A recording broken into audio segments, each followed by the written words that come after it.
Whenever you want to share news with the outside world, whether it's launching a campaign, announcing an event, or publishing a new report, you need a way to get journalists interested. A straightforward way to do that is with a press release. It's still one of the most widely used tools in media and PR because it gives reporters everything they need to cover your story quickly. But here's the catch.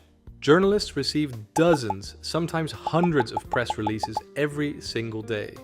Most of them never get past the subject line. That's why following the right steps really matters.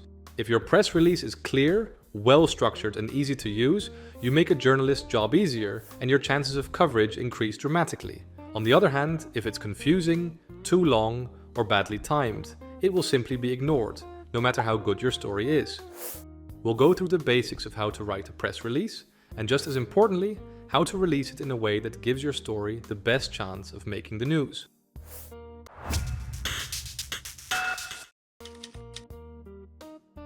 A press release is your way of telling journalists, this is news, you should cover it. With journalists often drowning in press releases and the need for them to write news fast, the key is to make their job as easy as possible.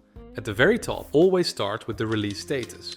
If the information can go out straight away, write for immediate release. If you want to give journalists advance notice but keep the news under wraps until a specific moment, mark it as embargoed until with the date and the time. Right below that, add the dateline, the city, the country, and the date. These are small details, but they're standard and journalists often expect them. From there, the structure of a press release is simple but strict. First comes the headline. This is the very first thing a journalist sees, so it has to be short, clear, and compelling. It should instantly tell them what the story is about in a way that makes them want to read more. Next is the lead paragraph. This is where you answer the 5 basics.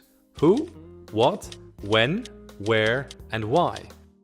Journalists often copy this part word for word as the opening of their article. That's why it's written in what's known as the inverted pyramid style. The most important information comes first, with less critical details following later. After the lead comes the body. This is where you expand with details, provide context, and add quotes. A good quote is not just filler, it adds personality, emotion, or authority. Think of it as the line that makes the story feel human.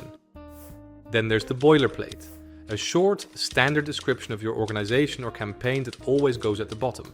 The purpose is simple. It saves journalists time because they can copy and paste it into their article to explain who you are. But a press release is not complete without contact information. Always provide a press contact with both an email and a phone number and make sure someone is available to pick up immediately after you send the release. Journalists work under pressure and deadlines. If they can't reach you, they may simply move on to another story. You should also include assets and links. Journalists need visuals, photos, logos, charts, sometimes even short video clips. The best here is to give a link to a press kit online. This saves them time searching for assets and avoids the hassle of bulky attachments. And if there's additional background or disclaimers that can help them get the facts right, you can add a short section at the end titled Notes to Editors. Above all, keep it short.